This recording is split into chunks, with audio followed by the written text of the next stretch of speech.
instead of giving you an entire rundown of Monday Night Raw from today, I actually just want to tell you my top 5 favorite things, storylines, matches, little tidbits of things that happened during the episode that were my favorite. At number 5, I have the entire match of the LWO and Braun Strowman versus the Judgment Day. We're gonna leave the Liv segment an opposite entity, but the match itself was way more entertaining than I probably could have anticipated. I'll overlook the fact that it's difficult for me to differentiate the other members of LWO and Rey Mysterio while they have like the same colors and masks on. I was a little confused at times, but adding Braun Strowman to the match in general was just like a nice little cherry on top of the entire ordeal. I personally loved Braun Strowman. He adds a layer of not only seriousness, but comedy on top of it, at least for me. Yes, I laugh at a lot of things that happen in pro wrestling because I like pro wrestling and pro wrestling is fun. We have a running joke in our streams that Braun Strowman is a steam engine. He's a train, and so he's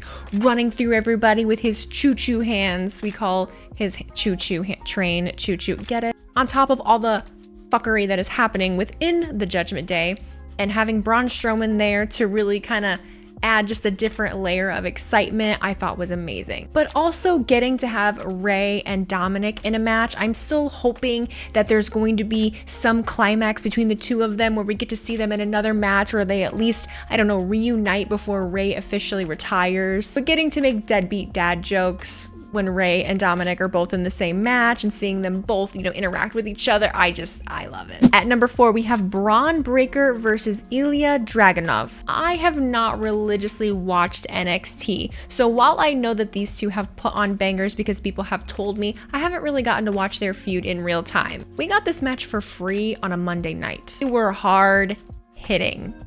I want to see more. I don't even care that it's not for a title. I don't even care that it's some kind of mid-card feud that people were saying it was in my chat. It slaps. It goes. This was absolutely the hardest that Braun Breaker has had to work in a match. So far, we've only seen him completely run through people with his spear. Ilya Dragunov stopped his spear with a running knee. I want to see more. I need to see more. At number 3, we're going to talk about Pat McAfee filling in for Samantha Irvin and his announcing. I was not anticipating it.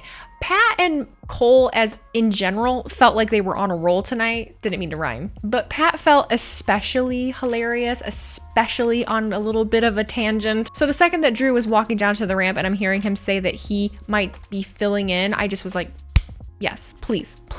Please. If you're new to me, it's no secret that I am a fan of just comedic energy in professional wrestling in general, and the fact that both Drew and Finn were able to hold their composure while Pat is announcing Drew as, what did he say, a beautiful Scottish bastard, and Finn is representing the bum-ass Judgment Day, weighing in at 200 whatever with 0% body fat and still straight face getting into the ring. That was just a really nice little touch. I think Pat McAfee is a national treasure. I don't know if other people feel the same, but I don't care. And number 2, I'm really just talking about the entire Ricochet saga. I can't pick one particular thing because it would take up my entire top 5. I had a feeling that Ricochet was going to interfere in the Braun and Ilya match. It made sense when it did happen that he was, helping defend him after the fact. The second that I saw him jump the barricade, I was like, okay, this is going somewhere. This is gonna happen. Sure as shit, next segment, Braun is tearing Ilya apart and he yanks Ricochet away from it. If there was ever a way to send Ricochet off, I feel like this is the way. That was an impactful segment. He took it like a champ. He had Pat McAfee talking about how, they were fighting on a Chevy brother. And not only did we get just that segment, we got the following one where Ricochet is old school, being loaded into an ambulance, and his real life fiance, Samantha Irvin, is right there by his side. She gets into the ambulance with him. Ricochet gives a good old thumbs up and they drive away. I don't keep up with a lot of media speculation or news. I did see that Ricochet was not going to renew his contract come summer. It seemed like that was true. I want Ricochet to do whatever Ricochet wants to do. I think that he could really make a splash somewhere else in the meantime and possibly come back to WWE later.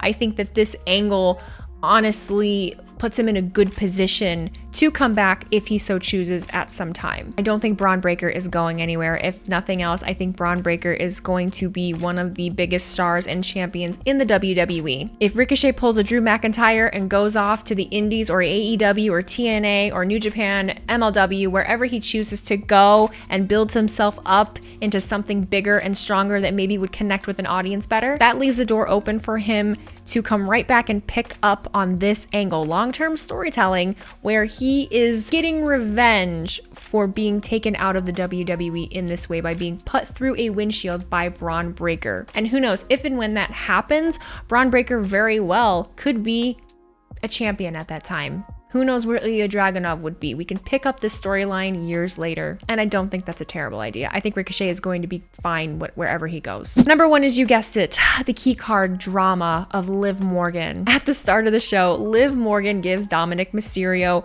the room key to her hotel room. He doesn't accept it, which most of you I see are saying, oh, he's stronger than me. Please. She puts the keycard in like the waist of his pants. And then throughout the show, the key card ends up on the table and everyone is speculating on what they should do about it. Liv actually shows up during the LWO Braun versus Judgment Day match and confronts Dominic again. I think it is very poetic and amazing that Zelina Vega is actually the one to push Liv Morgan into Dominic Mysterio and then attack her afterwards. Give Zelina Vega a title shot, please. Yes, let's have that be Liv Morgan's next feud. Please, I would love that. And then when we get later on and they're having the keycard situation again, or discussion, and I missed it in watching in real time, but everyone pointed it out that Finn is actually the one to swipe the card off the table and put it in his jacket. There were a few things on Twitter I saw where people were speculating that, oh no, actually Finn took it, but he slipped it into Dominic's pants or something, like behind his jacket. I don't think that that's actually what happened. I think Finn took the key card. I don't know what he plans on doing with it. I don't know. There's so much speculation about that entire situation. I made a whole video about it if you want to go watch it. I'll put the link down in the description. But it's feeling to me like, especially with the ending of the show where Drew McIntyre did beat Finn Balor, that Judgment Day is not going to be allowed at ringside for Clash at the Castle. Are we gonna see someone in the Judgment Day turn on someone else in the Judgment Day? Are they turning on Damian Priest? Is Damian Priest actually the one that's behind all of this? There's so many unknowns and it makes me want to watch and see what else is gonna happen. Overall, I really enjoyed this episode of Monday Night Raw. The 3 hours went by really quickly. There were so many good segments. It was very difficult to pick just 5 things. I loved everything about the episode in general. If you'd like to see more of these after Monday Night Raws or other WWE shows, please let me know. But as always, have a great night. Thanks for watching.